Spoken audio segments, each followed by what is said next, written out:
ایرانیوں کی شکست فاش اور مسلمانوں کی عظیم و شان فتح کی خبریں کیسر روم کے دربار میں بڑی حیرت کے ساتھ سنی گئیں۔ کیسر کے ایک دور اندیش وزیر لوکس نے اپنی نشست پر کھڑے ہو کر بصد احترام عرض کیا، اے ہرقل اعظم، مسلمانوں کی یہ پہم فتوحات عیسائیوں کے لیے نیک شگون نہیں ہے۔ اس سے پہلے کہ یہ خونی سیلاب ہمارے سرسبز و شاداب علاقوں کو بہا کر لے جائے، ہمیں ایک مضبوط حصار بنا لینا چاہیے۔ اس سے پہلے کہ وزیر لوکس اپنی بات مکمل کرتا، بوڑھا پادری شہرام اپنی جگہ سے اٹھا اور انتہائی متکبرانہ لہجے میں ہرقل اعظم کیسر روم کو مخاطب کر کے کہنے لگا، شہنشاہ کو معلوم ہونا چاہیے کہ ایرانی آتش پرست تھے، اس لیے آگ کی خوراک بن گئے، مگر ہم اہل سلیب ہیں اور سلیب ہی ہماری محافظ و نگہبان ہے۔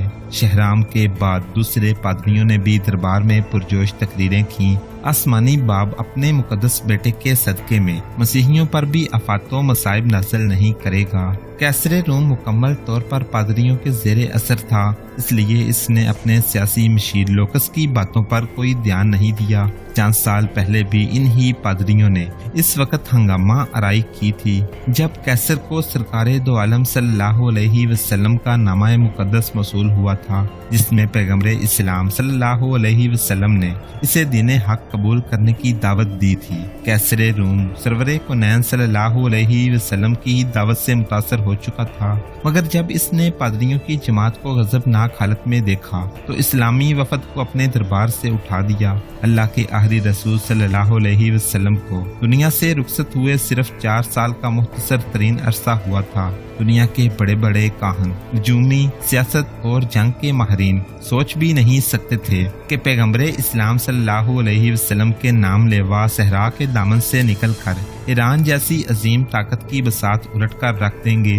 وہ ایرانی جو خود کو دنیا کی سب سے مہذب اور طاقتور قوم سمجھتے تھے، جب پہلی بار مسلمان سفیر حضرت عبداللہ بن حذیفہ حضور اکرم صلی اللہ علیہ وسلم کا نام مقدس لے کر ایرانی شہنشاہ حضرت پرویز کے دربار میں ایک خاص ادائے بے نیازی اور جلال ایمانی کے ساتھ داخل ہوئے تھے تو ایرانی شہنشاہ نے صحابی رسول صلی اللہ علیہ وسلم کو بڑی نفرت و حقارت کے ساتھ دیکھا تھا۔ پھر حضرت پرویز نے نامہ رسول صلی اللہ علیہ وسلم کو چاک کرتے ہوئے پوری عرب قوم کو انتہائی ذلت امیز لہجے میں مخاطب کرتے ہوئے کہا تھا، اے سوسمار، مطلب چھپکلی نما جانور کا گوشت کھانے والوں، اور اے اونٹ کا دودھ پینے والوں۔ پھر جب ناکام سفارت کے بعد حضرت عبداللہ بن حذیفہ نے رسول مآب صلی اللہ علیہ وسلم کی خدمت اقدس میں حاضر ہو کر نامہ مبارک سے چاک کرنے کا واقعہ سنایا تو سرور کونین صلی اللہ علیہ وسلم نے فرمایا، حضروں نے میرا ہاتھ چاک نہیں کیا،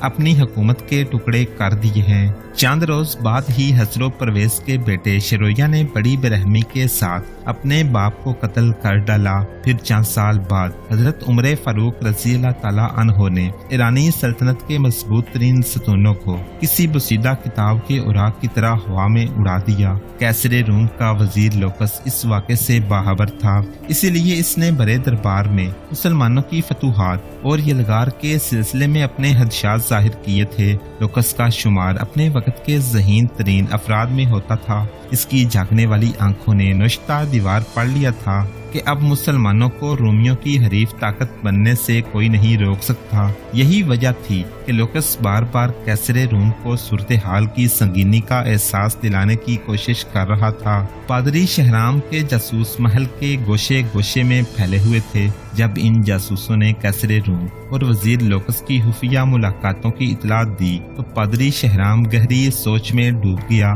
پھر اس نے وزیر لوکس کو سیاسی منظرنامے سے ہٹانے کی تدبیر سوچ لی۔ اس وقت روم عیش پرستیوں کا مرکز تھا۔